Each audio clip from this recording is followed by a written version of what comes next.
Without objection. Thank you, Mr. Speaker. Plans, rumors, and war propaganda for attacking Syria and disposing Assad has been around for many months. This past week, however, it was reported that the Pentagon indeed was finalizing plans to do just that. In my opinion, all the evidence to justify this attack is bogus. It is no more credible than the pretext given for the 2003 invasion of Iraq or for the 2011 attack on Libya. The total waste of those wars should cause us to pause before this all-out effort at occupation and regime change is initiated against Syria. There are no national security concerns that require such a foolish escalation of violence in the Middle East. There should be no doubt that our security interests are best served by completely staying out of the internal strife now raging in Syria. We are already too much involved in supporting the forces within Syria, anxious to overthrow their current government. Without outside interference, the strife, now characterized as a civil war, would likely be non-existent. Whether or not we attack yet another country occupying it and setting up a new regime that we hope we can control poses a serious constitutional question. From where does a president get such authority? Since World War II, the proper authority to go to war has been ignored. It has been replaced by international entities like the United Nations and NATO, or the president himself, while ignoring the Congress. And sadly, the people don't object. Our recent presidents explicitly maintain that the authority to go to war is not the U.S. Congress. This has been the case since the 1950s, when we were first taken into war in Korea under a UN resolution and without congressional approval. And once again, we are about to engage in military action against Syria and at the same time irresponsibly reactivating the Cold War with Russia. We're now engaged in a game of chicken with Russia, which presents a much greater threat to our security than does Syria. Would we tolerate Russia in Mexico demanding a humanitarian solution to the violence on the U.S.-Mexican border?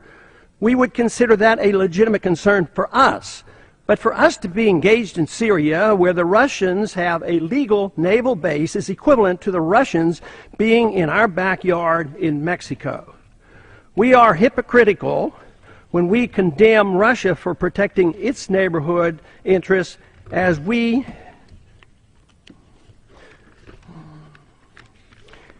claim we are doing the same ourselves thousands of miles from our shore.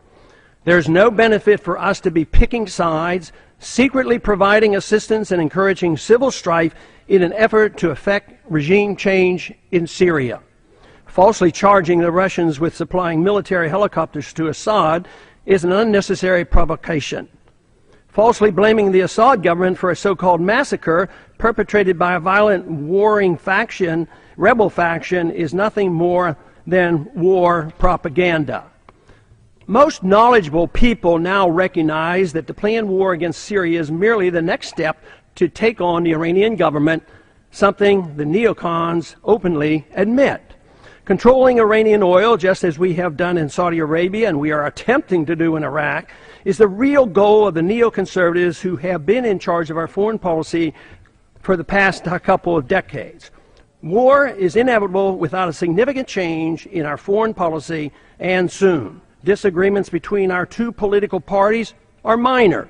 Both agree the sequestration of any war funds must be canceled. Neither side wants to abandon our aggressive and growing presence in the Middle East and South Asia. This crisis building can easily get out of control and become a much bigger war than just another routine occupation and regime change that the American people have grown to accept or ignore. It's time the United States tried a policy of diplomacy, seeking peace, trade, and friendship. We must abandon our military effort to promote and secure an American empire. Besides, we're broke. We can't afford it, and worst of all, we're fulfilling the strategy laid out by Osama bin Laden, whose goal had always been to bog us down in the Middle East and bring on our bankruptcy here at home. It's time to bring our troops home and establish a non-interventionist foreign policy, which is the only road to peace and prosperity. This week, I am introducing legislation to prohibit the administration, absent a declaration of war by Congress, from supporting directly or indirectly any military or paramilitary operations in Syria. I hope my colleagues will join me in this effort. I yield back the balance of my time.